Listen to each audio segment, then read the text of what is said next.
bigs or what's up? Yeah, exactly. I think 12 is somewhat reasonable, but the 20 big one that I did is the limping range is probably all over the place because I never really had much of a limping strategy. It's something that's pretty new for me. Okay, so you tried to implement a limping one too, Yeah, which makes it like extra difficult. yeah, yeah. So basically, adding the limping just made it too difficult. What was the thing? I don't know if I'd say too difficult, but I just never know. I just like don't really know what ranges I should be putting certain hands in. Yeah. So, do you think you should take out like the limping for now and then like figure out a good raising range and then add in a limping range or something? I don't know. I don't know. That doesn't make sense to me. Just because, well, you know that I'm working with Mark and Ben also, and Hmm. Ben's been pretty heavy on the limping, talking about limping from the button and small blind, especially at these stack at like 20 bigs. And so I've been trying to work on that. I think it's a good time to add that into these spots. Yeah, I didn't mean not to limp. I just meant like figure out like what a good like raising percentage is or raise to call ratio looks like, and then throw in the limping afterwards, like in that same session that you Yeah, that meant. makes sense. Yeah, yeah. I think trying to do all three at once is quite tricky. Like when I do post lap range construction, it's really hard when you like want to have three ranges. It's really hard to do all three well, and Mhm. takes quite a while. So you kind of have to do like it's like this back and forth thing. Like you make one range, and then you try and make the other, and you realize like the problems with the first range you made. Then you tweak the other range, and you kind of just keep going tweaking back and Mhm. forth until you get it right. Yep, that's exactly what I've been doing. That Um, describes it pretty well. which so sounds like you're iteratively iteratively improving it. Getting Yeah, yeah. okay. So what kind of range? What range is this? This is the 12 big blind, small blind range. Um, Yellow is raise call, green is open shove, and orange is raise fold, and red is just open fold. Okay.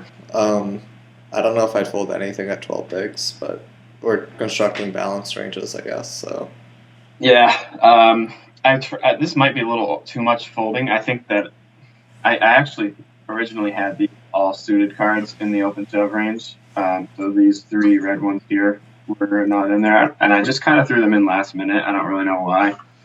Um, there's an argument for just making it more practical, like knowing that you could just open any suited hands makes it easier than like having to think about seven deuce, six deuce, five deuce, and like yeah, being just like any queen, any jack is probably simpler than being like queen queen four the queen deuce but not queen five, jack deuce the jack four but not jack five and jack six, yeah, 10-4 off and not the other ones. Like it's probably easier to do it that way. yeah. That makes sense. Um, the raise fold card range here is mostly from. I mean, it was kind of surprising to me, and I actually changed it a bit. They had me hold resource. Oh, shit. Hold'em resources. So what I did is I set up a sim for it folds to us in the small blind. We have 12 bigs. Big blind has 12 bigs, and I set all the ranges for big blind for how I think the field is playing on. I think I did it for kind of a hybrid of ACR and Bovada. But how I think the field in general is going to respond to a small blind, 12 big blind open. Um, so I set their ranges for what they fold and what they call when I open shove and what they do when I open 2.3x. Um, and I locked in those ranges, and this is sort of what Hold'em Resources gave me for a solution for how I can maximally exploit them. And they had me actually raise folding all these 10 deuce, 9 deuce, 10 deuce through 5 deuce offsuit, like 10-3 and 9-3 off. They had me raise folding all that stuff, and then all the yellow they had me raise calling. which I thought was kind of strange that they have me raise fold just all the worst hands in my range that basically have no post flop playability, which I guess 12 bigs it doesn't really matter. But I kind of just decided to change that to folding the very worst hands and raise folding these slightly better hands here, so that if we do ever get flatted, we actually have some equity. So interesting question here is like looking at the EV of jamming with like some of these hands because you might make. I would imagine King 3, King Deuce makes like a decent amount just shoving here. And probably Yeah. the same for like your Queen X and stuff. Yeah, true. So those, like, did you look at what you can shove and how much money you make shoving each hand? Yep, I did. I think I still have it pulled up here somewhere. That's an old one.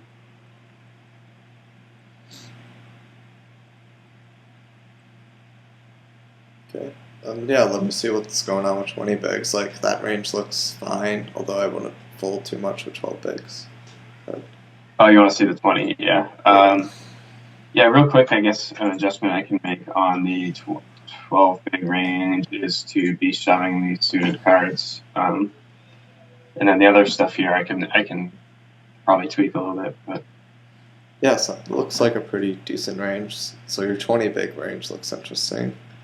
yeah, this is the one I mean, I'm sure it's probably terrible. Some of the limping range stuff is probably pretty bad. It's just kind of me stabbing at it. And I tried to simulate limps in Home Resources, but I had problems with that.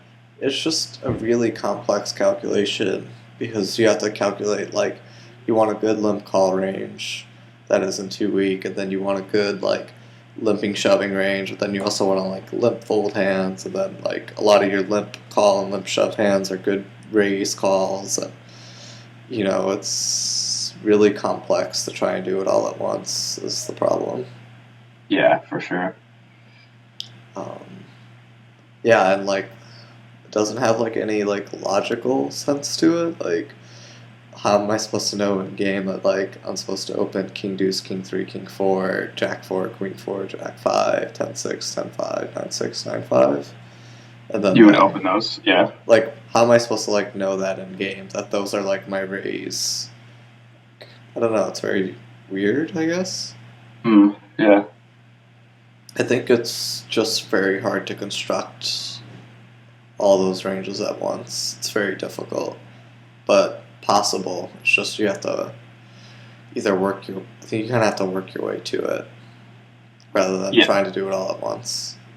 Yeah, it was kind of interesting. Oh, go ahead. I don't know about limp shoving like 7-6 offsuit either. Do I have that in there? Oh yeah, I do. Yeah, probably not good, but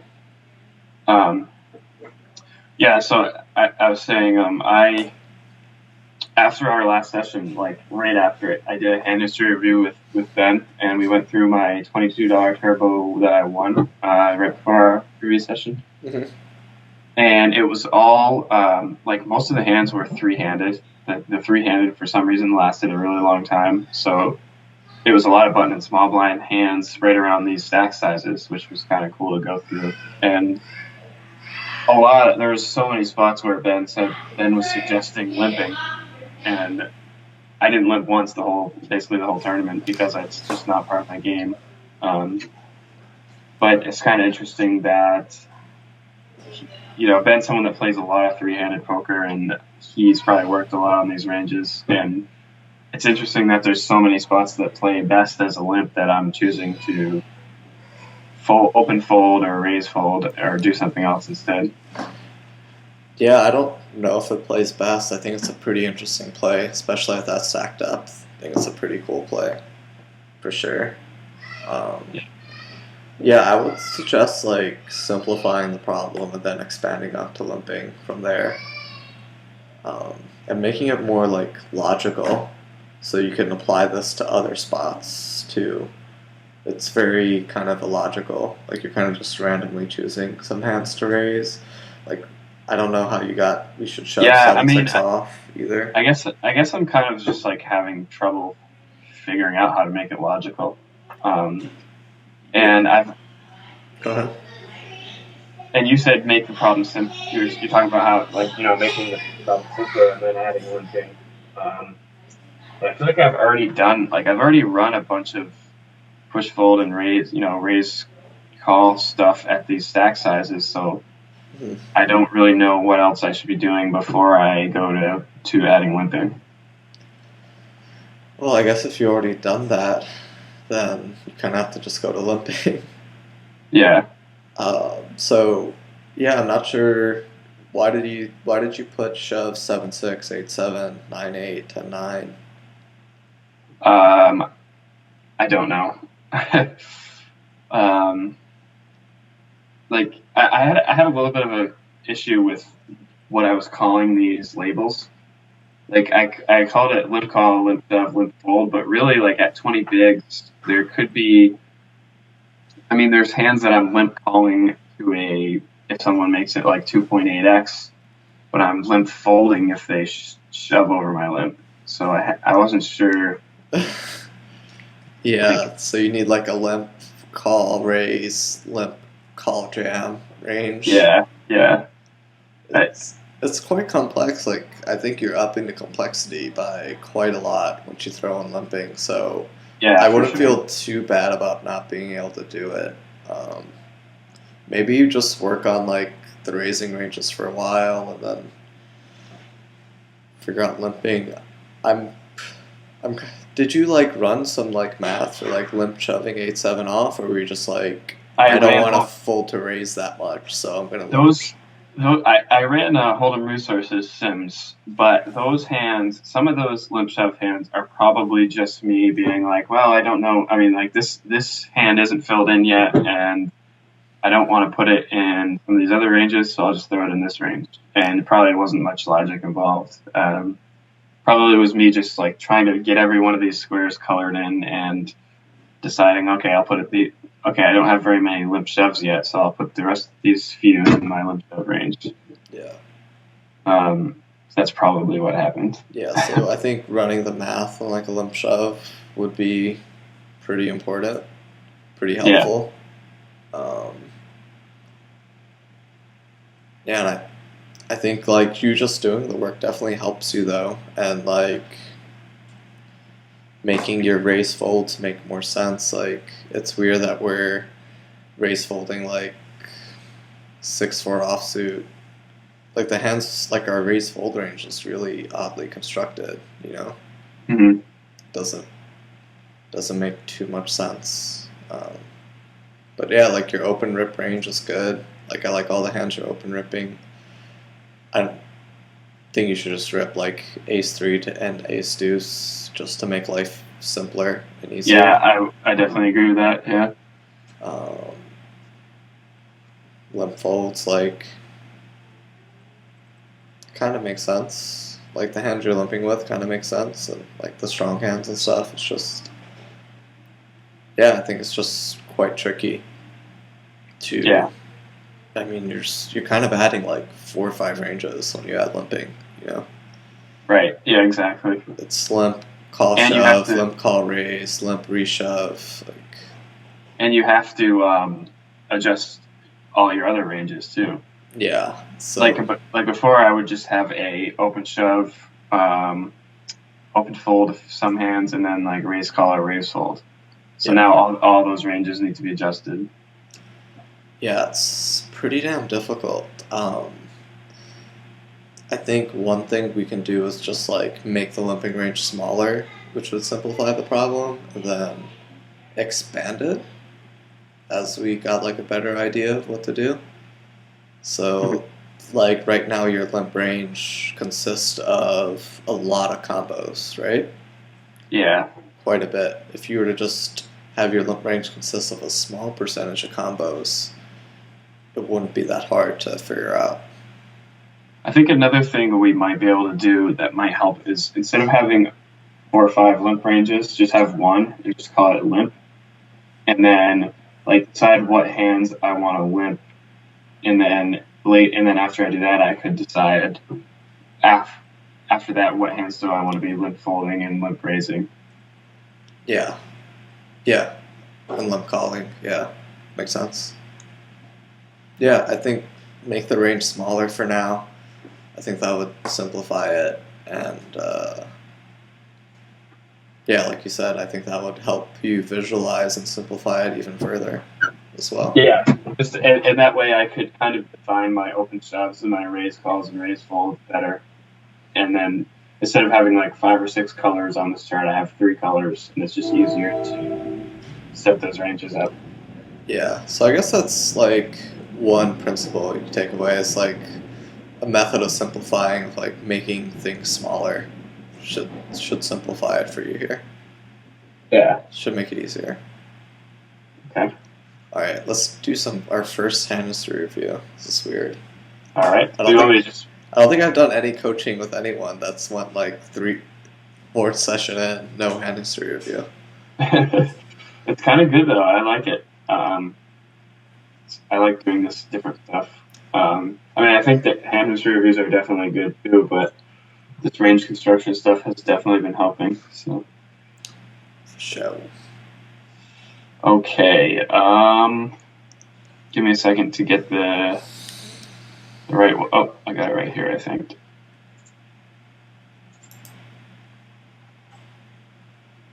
Okay.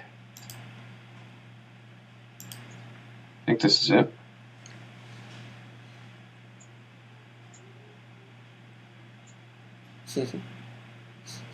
Still has not fixed.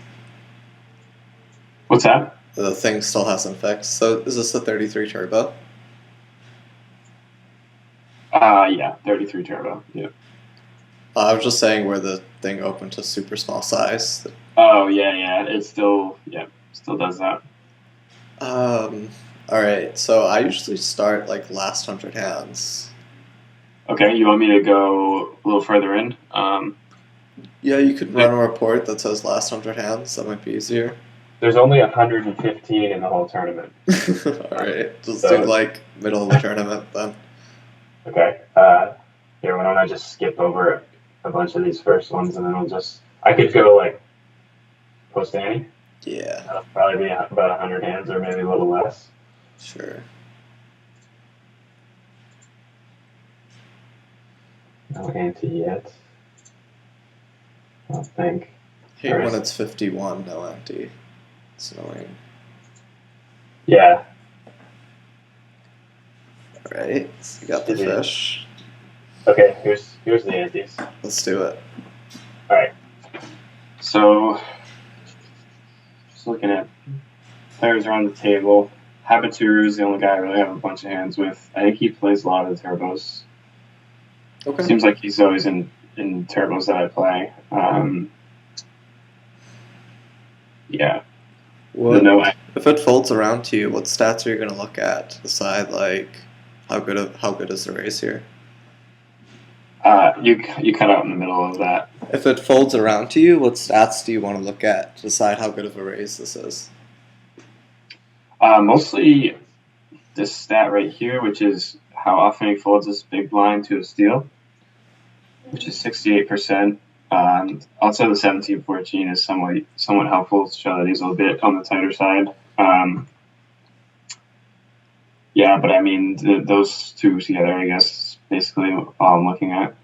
Okay, so let's look at what other stats we can add to this, like to get a better idea. So you have 1K hands on this guy, so yeah, I mean, I can look at his pop up here. But yeah, so what do you think is another important stat we can look at? Fold to C-bet. Yeah. Which is pretty high, 57% over 14 hands, which is not much of a sample. But is it a good sample? It's a usable sample. I wouldn't call it a good sample. Yeah. Seems fair. That's it. I can't think of any other stats that I would use. Okay, so VPIP, we're using PFR, raise first stands irrelevant. What about 3-bet by position? I mean, by looking at his fold to steal stat, we're kind of covering that same thing. We can look at his 3-bet from the big blind, which is 8%. Yeah. But seeing that he folds his big blind 68% of the time to steals kind of tells us that he's not defending enough and probably not 3-betting a whole lot. But yeah, I mean, I guess you could look at that too. Anything else we can look at? Do you have like a flop pop up as well? No, this is the only pop-up I have. Oh, okay. I mean, there's some flop stuff down here. No, I can't think of anything else. So, how he plays post flop like is going to affect this decision, right? Yeah, definitely. Like if he's awful, it's a pretty big deal. Like, so are there any post flop stats can indicate besides fold to c bet like how well he's going to play post? We could see like one win soft flop, which is right up here, which is 40%. Yeah, I don't know like how to use that. Unfortunately, is that good? Is that bad? It seems low. I don't know what number is good. Yeah, I don't It really seems know. low for a guy who usually raises when he sees the flop, right? Yeah, Like if you're calling a lot, your 1-1 soft flops like that's probably pretty decent. But if every time you get to post you're the raiser and you only win 40%, so that's kind of low. yeah, that does seem low. Is one at showdowns low though too? Yeah, one at showdown is pretty low. I think you can try and gauge his like overall post flop aggression or passiveness, and try and decide based on that. But it's hard to get a sample. I do think it's interesting, like how often he raises a c bet in position versus and out of position. Yeah. That's pretty important. Like how often he bets. Like his c bet's only 51%. So he doesn't seem like the super aggro barely type. But then again, he's bet turns 7 out of 10. But it's a smaller sample. But like getting like the overall picture of how he's gonna play post can help you decide how to play here. Mm-hmm. But it's hard to get the sample that we're talking about. Yeah, I actually just added this pop-up recently, maybe like a week ago, because I just didn't have hands on anyone. And as you can see, this guy is the one guy at this table I have hands on. So how wide should we steal versus this guy? How wide are we stealing? Yeah. Folded to. I would like to. Ideally, I'd like to at least be opening 60% or so from the small blind here.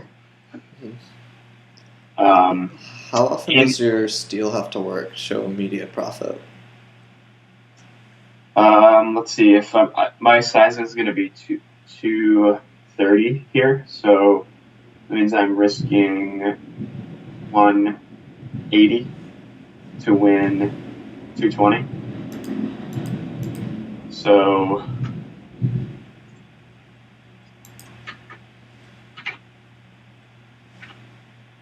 81. No, that's not right. 180 to win what's going to be in the pot after your raise. So yeah, that's right. 400. Yeah, 45% of the time. So you need him to fold 45% of the time. Yeah. Which means you need him to defend 55%. Right? Yes. How likely is he to do that? I would say that it's probably pretty likely that he folds more often than that. I don't think he's calling with 55% of his range. What does 55% look like?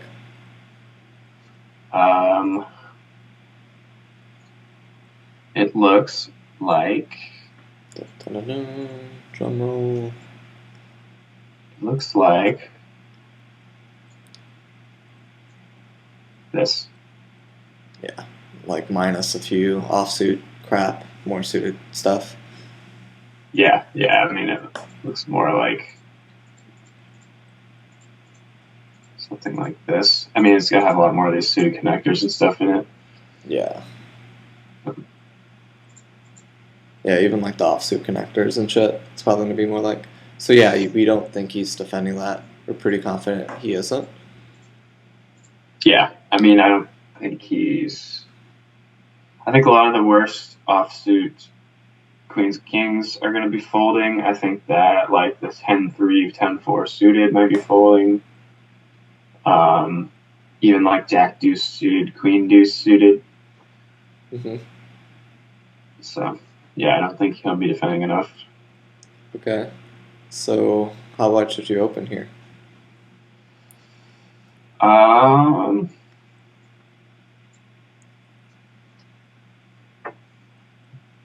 still like 60%. I mean, I guess theoretically we could open any two and profit if he's not defending wide enough. Mm-hmm. But I think that opening any two is pretty exploitable, and people will eventually catch on if you're doing that every time on their big blind. Yeah, eventually they will probably catch on, but it depends. It's like it has to be folded around to you. You have to be the small blind. It has to be folded around to you in the small blind. Yeah. And you have to have a stack where you can't just shove. So there isn't that many hands. And it has to be like versus that player at that table. It's true. Yeah. Yeah. So yeah, it's hard for him to get the sample, but yeah, eventually, like, I guess he'd start calling, but maybe he wouldn't. The other thing is to note is that this stat right here, 68%. That's his full big blind to steal, but that's overall, so that's like versus button cutoff and small blind. Yeah, so he might play differently here, right? He's gonna call more often versus small blind just being in position. So he's gonna call a lot more than this really shows, because a lot of these hands are versus button and cutoff opens. Yep, that's a good point. Second thing we did not factor in is post flop.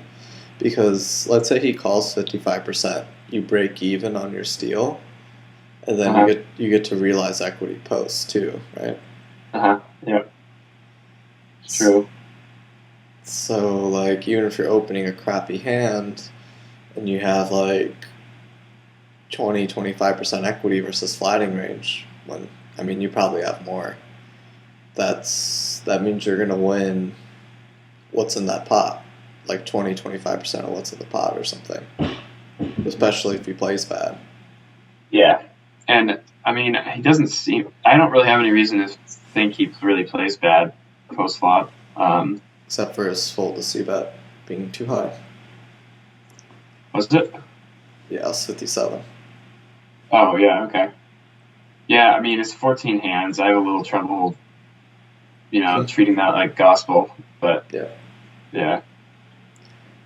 Sure. So you would just be about 60% here, and then like your default range versus someone who's playing good is what? That is my default range. 60%. So you wouldn't adjust higher versus this guy? Well, let me open up the range thing again so I can get a visual.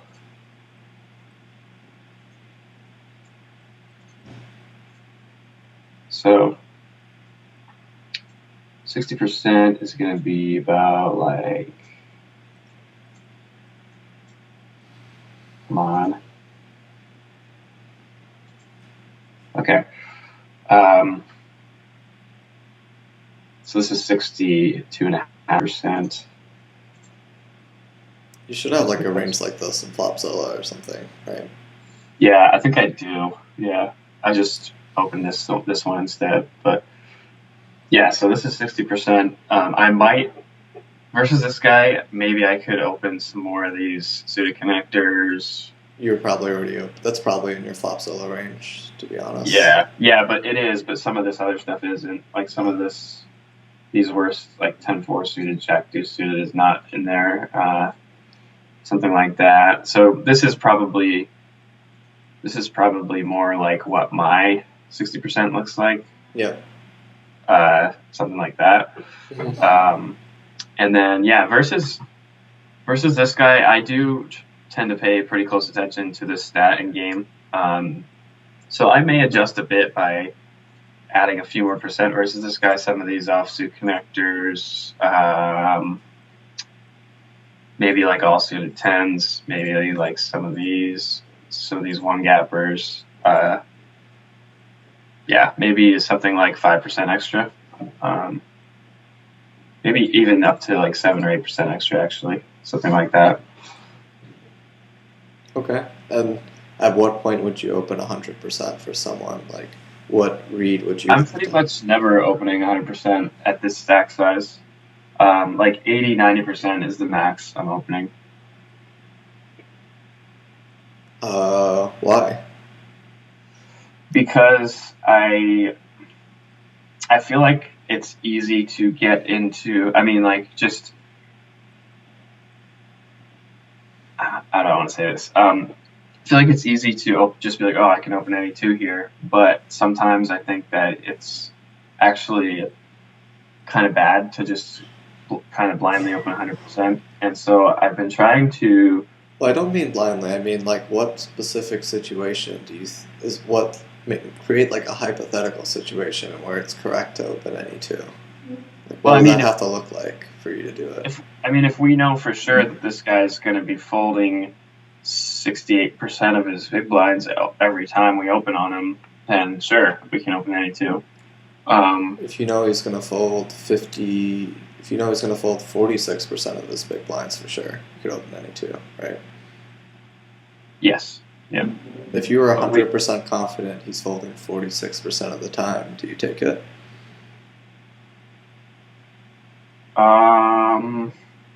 Yeah, I would, because we don't really have to do anything else. I mean, we're already printing money by doing that. So it doesn't matter what we do post flop, it's profiting. So what principle do you think that question just highlighted, the last one? It's just simplifying the situation, kind of taking it to an extreme. And what is the extreme? Like, what was the extreme part of that question? Well, the extreme is that we know for sure that he's folding his big blind too much. Mm-hmm. Like, we just don't really know that here. Yeah, so it's that confidence interval. Like, the more confident we could be, it's like we know for sure something's good, we just take it with our whole range, right? For sure, yeah. So it's adjusting based upon our confidence interval. And our confidence interval is based on the situation, the stats, right? Mm-hmm. So if this was a much bigger sample, or if he was much tighter, or if his fold to c-bet was higher, or... I mean, even if this was like 10k hands instead of 1k hands, I think we could go with any two here. But over 1k hands, it's not really that many samples. And like I said, this number is a lot of button and cutoff opens too. So, well, it's tricky because he should probably, like, when you 2.3x his defend range, this should be probably any two. And so I definitely think he's playing tighter than he should. Almost certainly. Oh yeah, for sure. Yeah.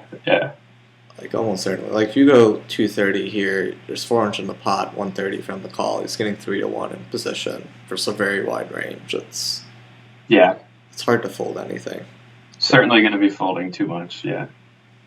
So yeah, like, what you adjust from 60% here is just based on how confident you are that it's like an any two spot. Because all those hands kind of run pretty damn close in equity. Like, King Deuce off doesn't have that much more equity than, but like 10-4 off doesn't have that much more equity than 3 Deuce off post flop versus like a 60-70% range. I don't think. Sure, yeah, makes sense. I could be wrong, but I don't think I am.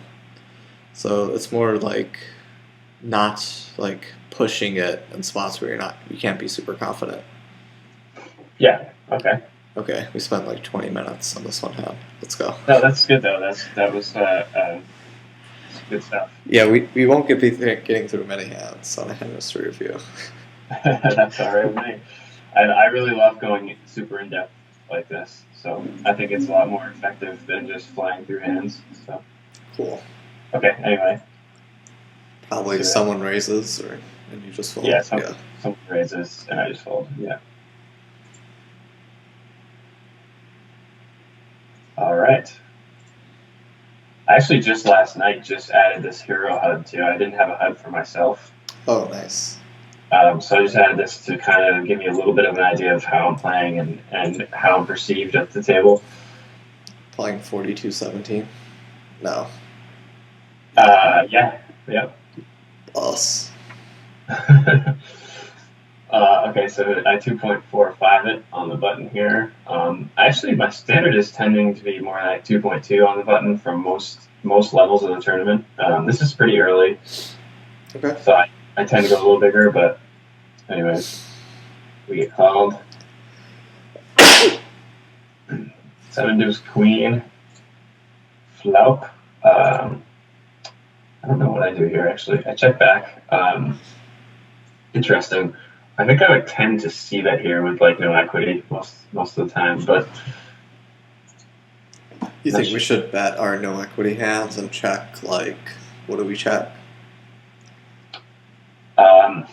I think we should check hands with some equity. Like, I mean, I do have the backdoor straight draw, but here, It's which pretty unlikely to get through. It's like extra 2% equity or something. yeah. I think we should be checking some hands with decent equity, and even hands like jacks or tens. Betting queens, betting flush draws, betting like no equity hands. Betting sets, maybe checking some two pairs. Yeah. So top of your checking range is probably like a pair of jacks here, and you never have a flush draw when you check.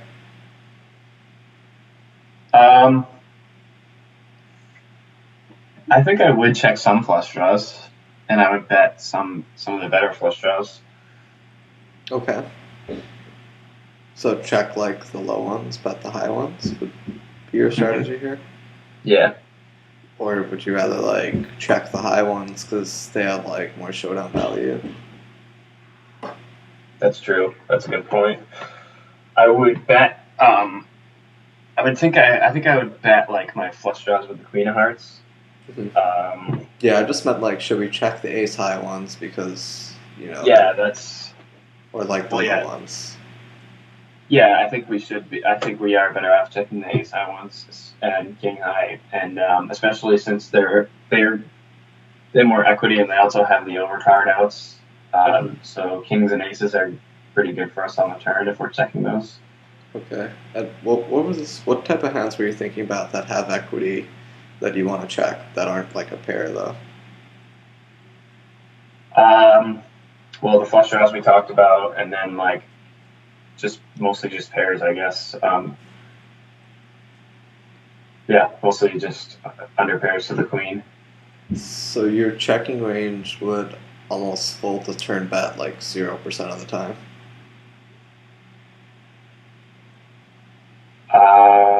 Unlike a blank. Yeah, that sounds right. Yeah. Is that a good range?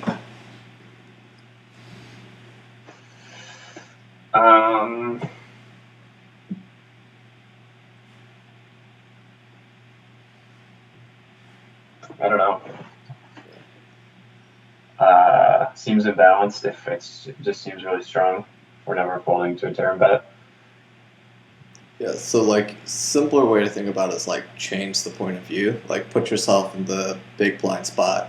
You know your opponent never folds the bet on the turn. Like how do you exploit that? You just value bet everything. And you never bluff, right? And you never bluff, yeah. Yeah, so your counter would be pretty exploitable, right? Yeah. Problem is everything's so damn good to c-bet, right? Yeah. And I Um, mean, here it's kind of, I mean, what we're seeing here is like, is opposite of what I'm saying my ranges are, because I'm saying, like, I check back this 9 high here, where I'm saying I'm usually checking back strong hands, but yeah. So there's another interesting problem with not having air in your range, and whether you have air in your range or not, like here, whatever. Like so, even when you don't have air in your range, it makes it very tricky to play turns and rivers effectively. Have you ever gone into spots where it's like you want to bluff, but all you have is good showdown value hands? Like a good bluffing spot, but it's like you have this pair that just has to be shown down and you have no air in your range. yeah, I think so. I can't, like, no spots are like jumping out at me, but I'm sure it's happened. Yeah, so like if you get in a spot where you have no air in your range, you don't have any good bluffing candidates. So it makes it very hard for you to effectively play turn and river if you have nothing to bluff with. Mm, yeah. So it affects your play even if your opponent doesn't know what you're doing. But Uh-huh. there's a lot of rigs who know like you check queen seven deuce, you're not checking that without something good, you know. Hmm. Yeah. So it's actually important to have check folds in your range. Like it seems kind of counterintuitive to like want to have something weak and fold, but it actually allows you to bluff and allows your opponent to bluff you, and it's actually kind of tricky as like a delayed c bet when you have air in your range and they don't expect you to. Yeah. And I've been kind of trying to strengthen my checking range quite a bit because I've been over c betting quite a bit. I just have been c betting like all my value, Mhm. and so I've been trying to work with checking back a stronger range. Is Um, yeah, makes so sense. yeah, yeah, So the thing you can do here is like you want to check. You want to check hands that like so the problem with your range is like it has enough good hands, right? But it doesn't have any weak hands. So like, what are some good weak hands to add into that range? I didn't hear you. The last thing you Oh, said what are some good like non-paired weak hands to add into your checking range? on this specific spot. Yeah. I think this 9-6 is pretty good. Um, what else?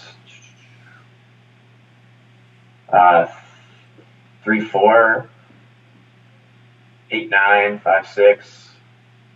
Why do you think these hands are good? Like, what's good about them? Basically, I guess I'm just focusing on the backdoor draws, kind of, um, which I don't even know if that's that good. I mean, they basically are hands that don't really have equity, but they, I mean, some turns improve them, Mm-hmm. and they're hands that I don't feel like I don't feel like I would be upset not having them in my c betting range. I don't think that would. Yeah, I mean, Uh, they are probably like the lowest EVC bets you can have in your range, right? yeah, yeah, But they also like 3-4 makes very like there's probably no hand in your range that makes less than 3-4 as a check. Um, interesting. Okay. so it's kind of interesting. So like a thing to think about is like getting check raised off of your equity. Like hands that what are some hands that if you bet and got check raised, you'd have to fold and you'd be really upset about it. Tens, jacks, nines, eights. Okay. Any unpaired hands that go in there? Um, on this board, unpaired hands that I would have to c bet and then fold. Um, yeah, I mean like ace king, um, Mm-hmm. ace jack with the ace of hearts, ace Mm-hmm. ten with the ace of hearts. Yep. Uh, eight. No, I was gonna say eight nine of hearts, but I'm not. I'm probably. Yeah, I mean there's some flush draws I would probably have to bet fold. Yeah. I think a few other candidates are like the backdoor straight draw, backdoor flush draw hands. So if you have like king jack of spades and have to bet fold that, that's pretty gross. Yeah, that's a good one. Yeah. Jack ten of spades, that would be pretty gross too. And like you check back, 8, 9, 10, jack, king, ace are all pretty good cards for your range. Even the ace, like ace only gives you a gutter, but you rep that so well. Like Yeah. those are good cards. Plus any spade is a good card for you. I mean that's a ton of good cards in your range. Mm-hmm. Yeah. Ton of good turns that you're not folding on, and those are pretty nice hands to raise turn if you pick up equity. Like it's a pretty cool play to check back flop, raise turn with jack ten of spades on like a 9 turn or 8 of spades turn or king turn. Would be pretty cool. Mm-hmm. Yeah. And of course you'd have some value to go with that as well. Sure. Yeah. So betting hands that play really well as a check, like those, is pretty good, and then play really poorly versus a check raise is kind of a cool way to balance it out here. So it kind of sounds like our c-betting range would be sort of polarized, and then like the middle might be checked back. That's probably making it a little too overly simplified, but Yeah, it's kind of like that, I think. Yeah. yeah. I That makes sense. still like. I mean, my range isn't perfect, but I'm just giving you like some principles here. Like, it's a bit more complex because you want to have some ace of hearts in your betting range. You need backdoor spades in your flop betting range too. Mm-hmm. So it's definitely kind of tricky. You know, you definitely need some ace of hearts in your betting range and like some backdoor spades just to be able to go to like bet shove with like the ace of hearts when the turn's a heart or river's a heart. It's pretty important. Yeah, sure. Do you use like PO solver or anything like that to work on your post flop ranges? I do with one student I have. He has PO solver, and we go over some hands. I think I might get it soon. Yeah, it seems like it's pretty awesome. It's pretty cool, but I think working on it on your own, like logically breaking it down first, is more interesting and better. For sure, yeah. And I think that I have a lot of work to do in other areas before I want to like try learn new software. Yeah, but, sounds good. Yeah. Okay, so you check back, get a pretty awesome turn. And he checks again, and I bet turn 390 to 610. And he folds. Cool. There's an argument for like over betting there because his range is probably pretty capped. And over bet turn, over bet riv. Yeah, I mean, I think that he's probably. I mean, his range is pretty capped, but I think that with these stack sizes, guys kind of tend to be inelastic. So like, if I make it like 800 here, he's gonna call the queen. But if I make it the sizing that I made it, like he should still be folding most of the same range, whether I make it 400 or 800 here. I think with a 7 and an 8, and with a flush draw. Yeah, I mean, I think he's probably on the turn here, facing this bet size. He's probably folding most draws. Maybe I'm wrong about that. No, he might fold most draws. What about like a 7 or an 8? You don't think the spot changes for him a lot with those hands? Yeah, that makes sense. With a 7 or an 8, I think it would matter. If we overbet, he probably folds them. If we pretty awful spot.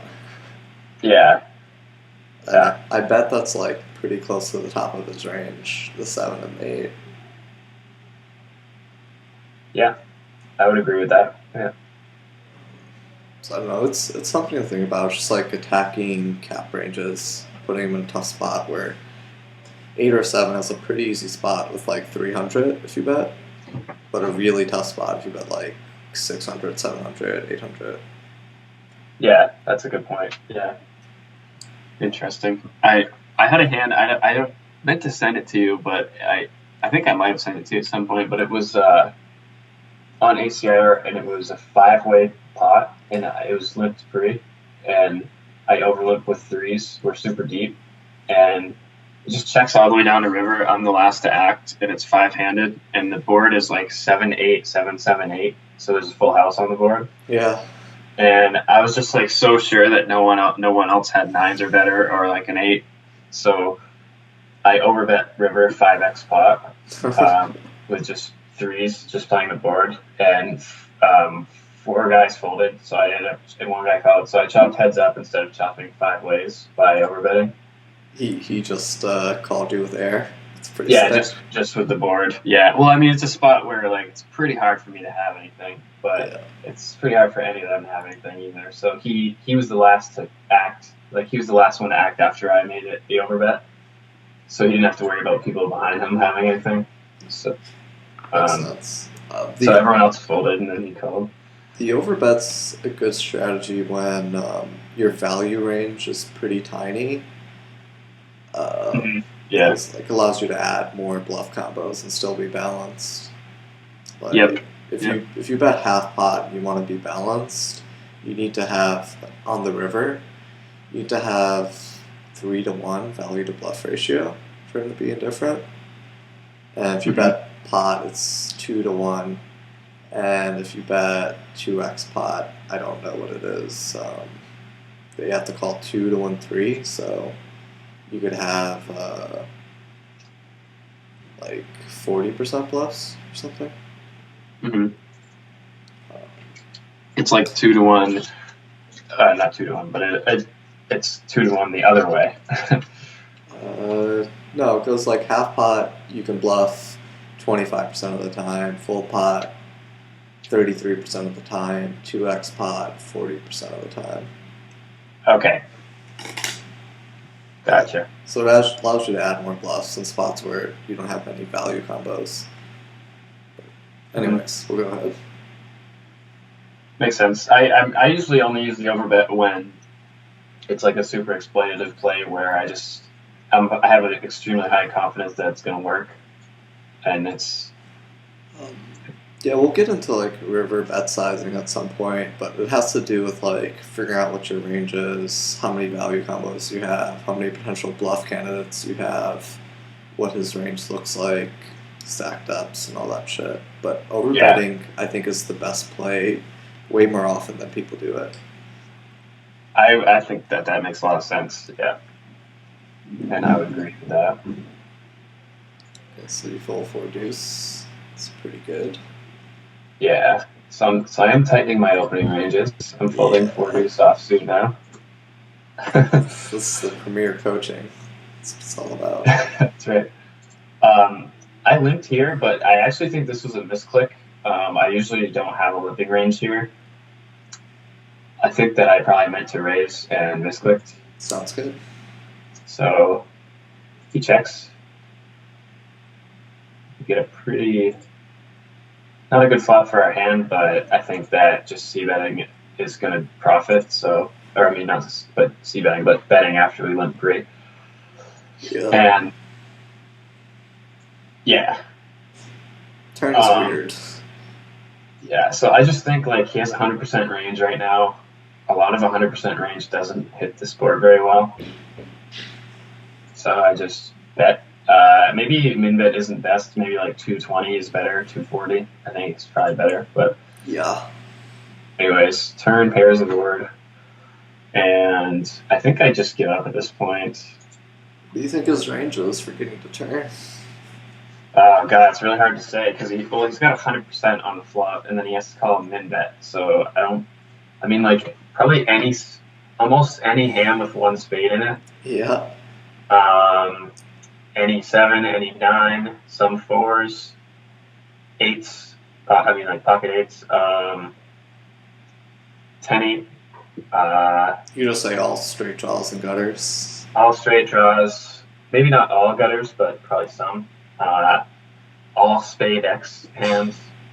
Yeah. How much of that range can call a turn bet? It depends on the turn. On this turn, not much. No. Not much of that range. If we were to flop sell it, like, you just can't call very often.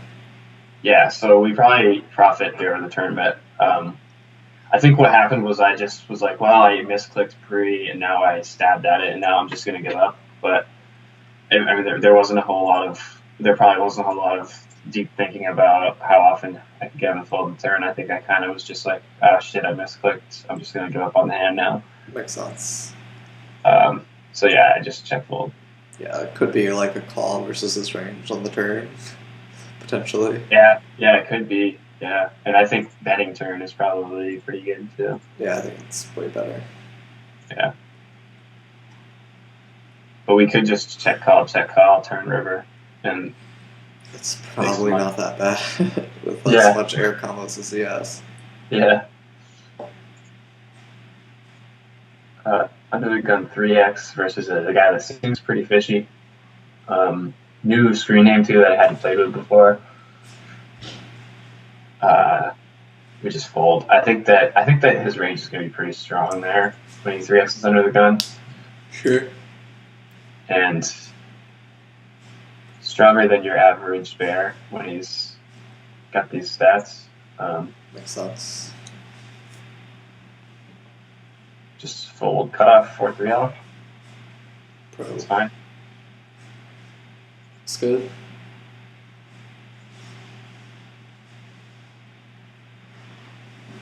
Fold.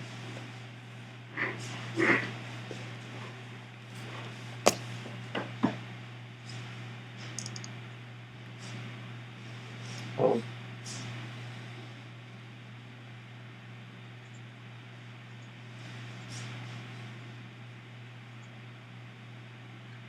Limp from the fishy guy.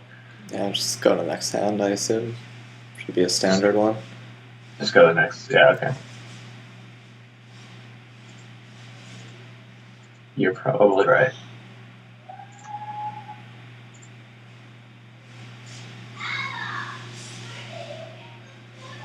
Did he just make it like 5x? Yeah. Are you using the arrow keys to cycle through hands?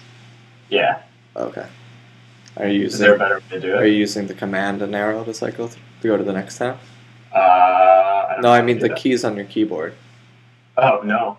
I just clicked the ones up top. Oh no! So use the right arrow to cycle through actions on your keyboard. Oh, okay. Yeah, and to go to next hand, hit command and right arrow. Wait a minute, it's not. Oh, that didn't work.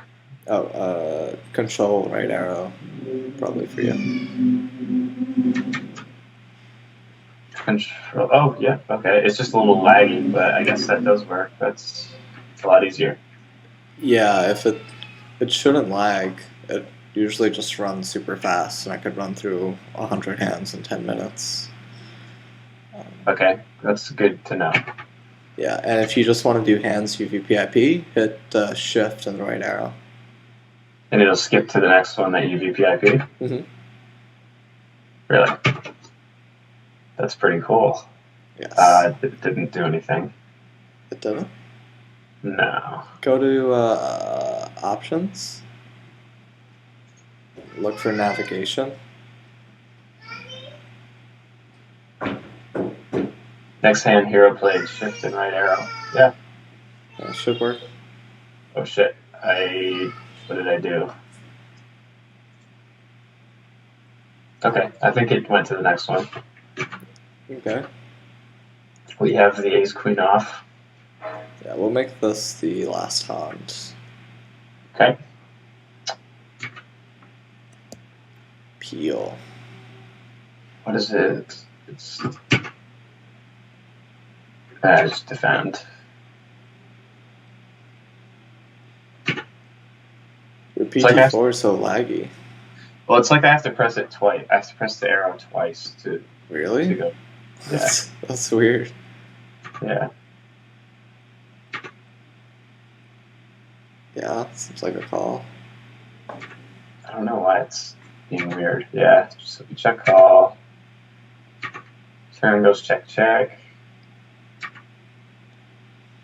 And then we get a sweet river. I decide to lead full under half pot. What do you think of your sizing? I like my sizing, but I don't know if I like the lead. Why do you like your sizing?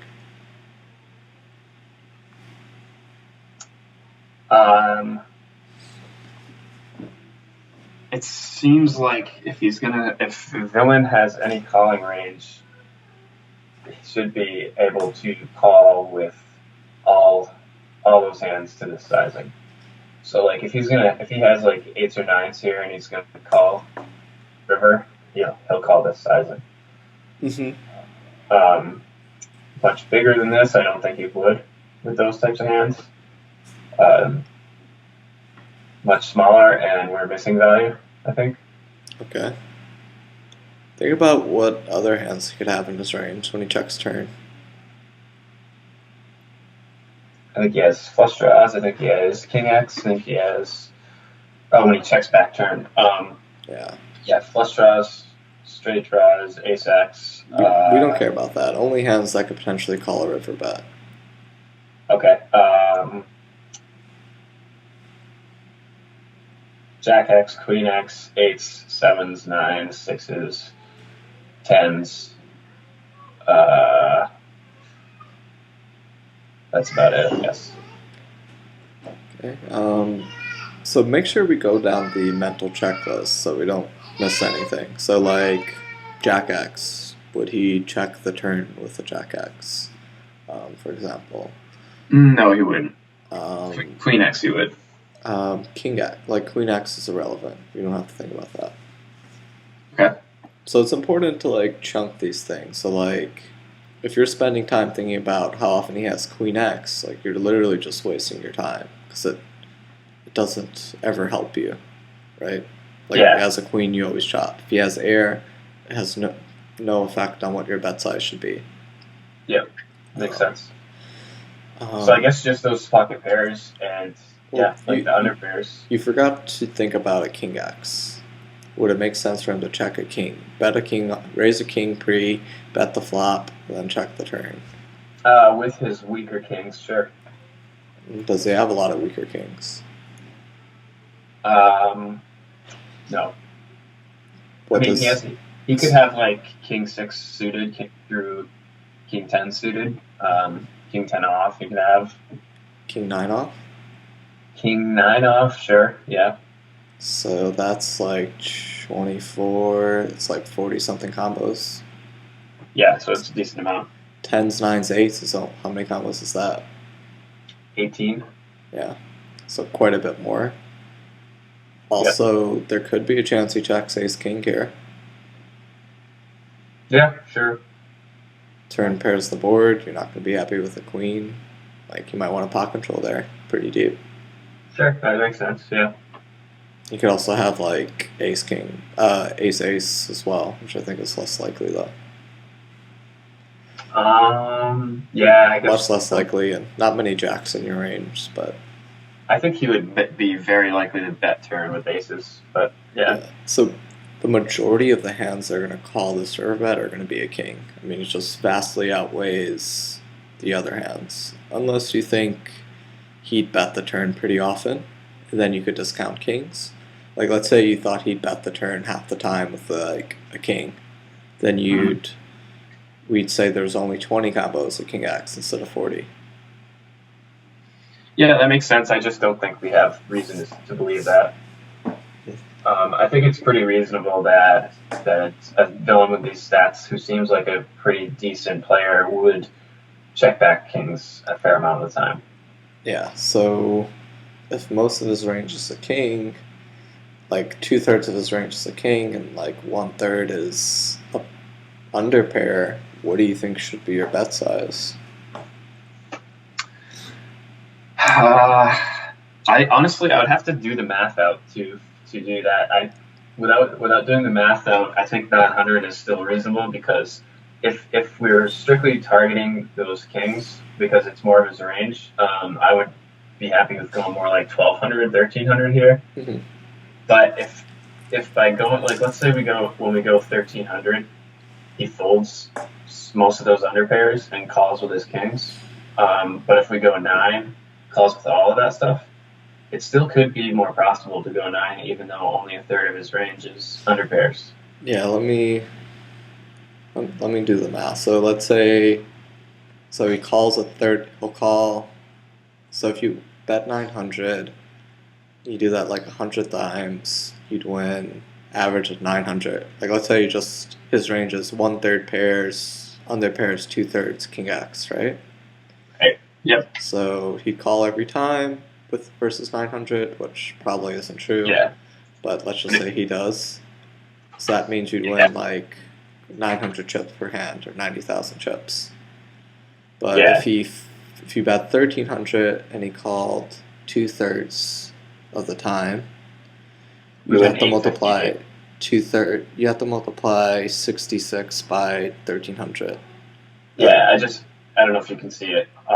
858. Yes. Yeah. So it'd be a lesser profit unless you think he calls some percentage of the time with 10s through 8s, or you think he folds still sometimes when you bet 900 with 10s through 8s. Yeah. Is the thing. I think like in a bet of like,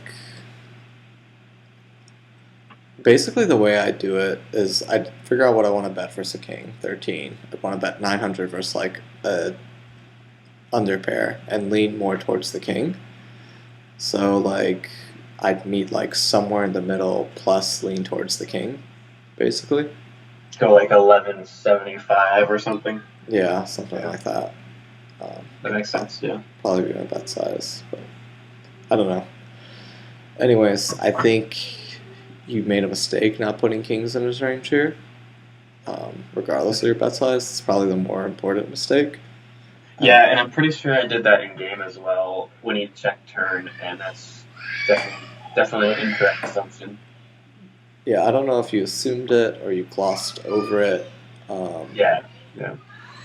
If you glossed over it, it's probably good to just make sure you're like going over the checklists, of possible hands.